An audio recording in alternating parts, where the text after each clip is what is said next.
This video is brought to you by Squarespace, the all-in-one platform to build your perfect website. Black and white photography is a timeless art form that distills the essence of a scene into its purest visual elements. Without the distraction of colour, we're drawn to light, texture and form, creating images with a striking simplicity and depth. What's more, black and white spans so many genres, from portraits to landscapes, each with its own classic appeal. In this video, I'm exploring a few techniques that can give our photos that timeless, monochromatic feel that's loved by so many. Hello and welcome back to the Pembrokeshire Coastal Path, and it is a beautiful day, really sunny, really warm as well for January. Now, I'm working on my black and white photography today, so I'm really hopeful we can capture something a bit later. Now, let me spin you around. I'll show you where we're heading. We're heading down that way. So you can just see some ships down there, and there's an old fort situated over there. So yeah, I think there's lots to explore down that way that might suit black and white photographs. Now, I'm just concentrating on black and white photography today because I think it's a really good exercise to do, just going out for the day, focusing on one thing. I think it really helps creativity and also helps to keep us focused as well. So yeah, that's what we're doing, and I can't wait to see what we can find.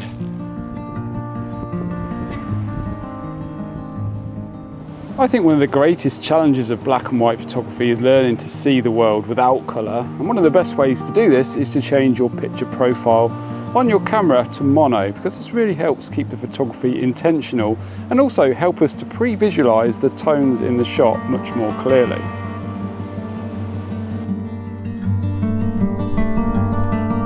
So I'm a little bit speechless right now. I've just come across this amazing little cove with these incredible rock formations on it. I'm really hopeful that we can get down. I'm pretty sure we can. There seems to be a path. I had no idea this was here, and it seems silly to carry on walking into the unknown without taking a look at this. Yeah, these rock formations are absolutely brilliant. Right, I need to be a bit careful here, otherwise I'm going to go over because this is super slippy. These look amazing. Right, watch where you put your feet. What a find! This is beautiful, absolutely stunning. Wow, I think I'd like to get a shot here, looking across this area of beach across the coast, and there's a white cottage situated right on the end of the headland there that I think makes a nice focal point. So that might make a nice shot on its own. Telephoto lens, crop in on that. Yeah, maybe a wider shot here with these rocky formations, and then we'll head down there, see if we can find something else. Absolutely incredible. I believe monochrome thrives on contrast, and moving water often provides us with an excellent opportunity. It definitely gives us more creative options anyway, but I think it's still essential to pay attention to how light interacts with these surfaces, and that's where depth and texture can really come to life. Take this shot at Church Doors Cove, for example. Long exposure adds contrast by making the water appear very light, which complements the sky and gives the image a sense of calmness. But for me, it's the zigzaggy composition and the rim light that truly tie the image together. Without that light catching the edges of the rocks, I think the image would feel much flatter. This is probably actually one of my favourite black and white shots I've taken at this location. So I think for me, that calm versus busy juxtaposition, if you will, it's one of my favourite ways of taking a black and white image. Yeah, when we've got a lot of texture and a lot of calmness in the image, you really do get that contrast between the textures, and I think that can really help tie the image together. If you've just got a whole image full of texture, it can look a bit messy. Of course, this is all subjective and this is just my opinion, so make of it what you will. But anyway, we do need to take a shot, even though we have got really harsh conditions. So yeah, I'm pretty keen to make a couple of images down here. Let's see what we can put together. But before we take the shot, I'd just like to kindly thank the sponsor of this week's video, which is Squarespace. Now, I've been using Squarespace for many years to create my website, and the thing is, it's just so easy to do. One of the things I love is how simple it is to host a membership or club. My club is called the Photographer's Clubhouse, and it's where I share my behind the scenes videos, editing sessions, galleries and much more. And because it's part of the Squarespace platform, it fits seamlessly with the rest of my website, which is absolutely fantastic. Now, you don't need any experience in web design to get started with Squarespace because they offer a wide selection of award-winning templates. There's also built-in AI technology to help you create a very unique and personalised website. Now there's a special link in the video description, and clicking it helps to support this channel as well. So to set up your very own website, be sure to check out squarespace.com for a free trial, and when you're ready to launch, go to squarespace.com/Ian Worth to save 10% off your first purchase of a website or domain. Thanks again to Squarespace for continuing to support this channel. So I've got my shot framed up, I think. There's a lot of darker rocks in the foreground, which I think is pretty cool because you get that dark to light kind of flow through the image. So obviously the eye is always drawn to light. So if you start with a dark area in your foreground, the eye naturally leads into the image. There's a lot of shadows and textures in the foreground. Then we've got this expanse of beach here with the rocks dotted around. And then a rather large rock which sits a little bit uncomfortably in the middle of the composition, but I'm hoping that the repeating patterns around the foreground might just help tie it together. I'm going to take this shot now, and then I'm going to swap over and put the telephoto on and just focus in on the cottage that sits on the headland in the background. So I'm going to go ahead and grab this image now, and it's pretty challenging to expose for actually. The histogram is kind of bunched up on both sides. But yeah, I think we're all right, we're okay. We've got all of the tones in the image. Picture profile, set to mono. Let's take this image.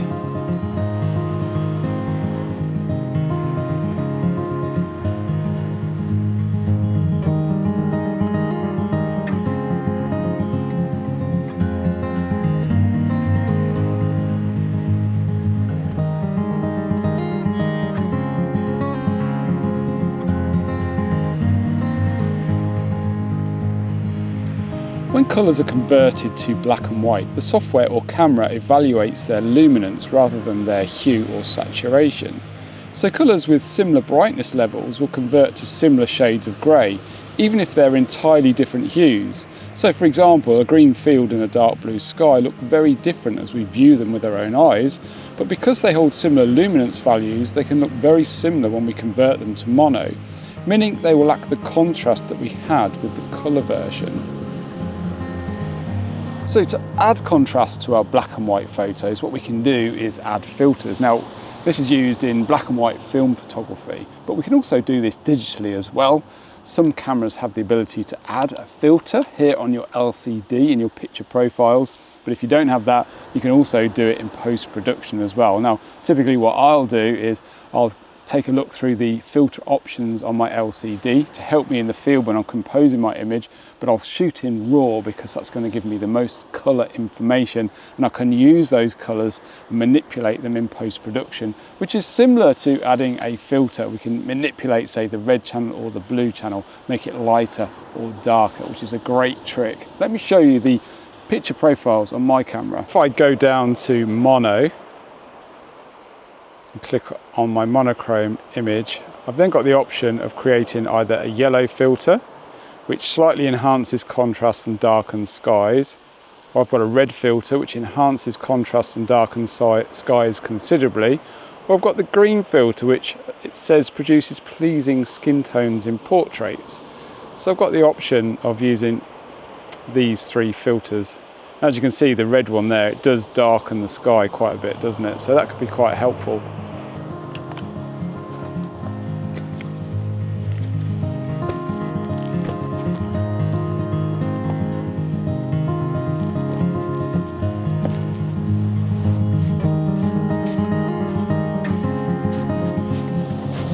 So I found some sand patterns just down here that I think I'm going to work with.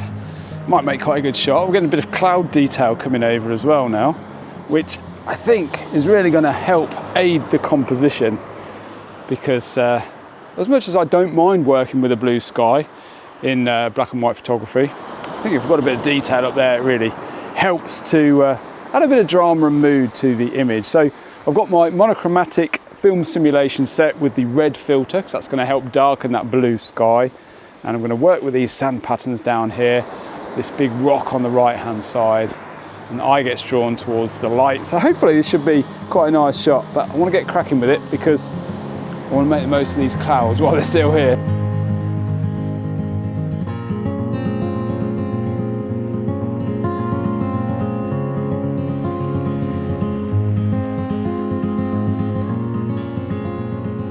When it comes to pre-visualising contrast, understanding how colour filters interact with black and white film can be incredibly helpful. Different filters block specific wavelengths of light when converted to monochrome. For instance, a red filter blocks blues and greens while allowing red wavelengths to pass through, dramatically altering how colours translate to shades of grey.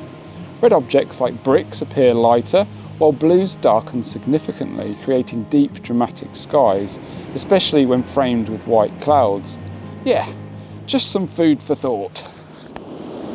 So this is quite a tricky spot to shoot in, but I quite like the composition. We've got this rocky outcrop just situated out here, and the water's flooding through the scene right now. I've got a 10-stop filter on, and that's allowing me to get about a third or a sixth of a second, so you can tell how bright it is at f10. So yeah, really bright conditions. But yeah, I've got the camera in continuous low, and I'm just taking a series of shots. Here we go.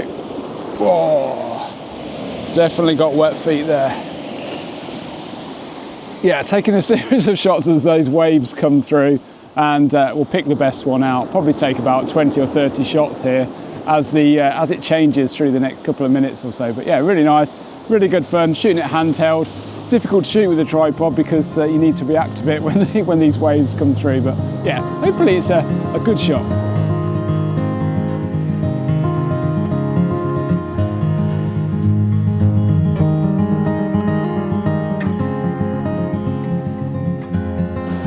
So I definitely got wet feet there, but it's all in the name of photography, and I don't care. I really enjoyed that actually. Hopefully we've got a decent shot. Now, you know, black and white photography, it's not just about, you know, manipulating tones within the image, is there? There's so much more involved with black and white photography.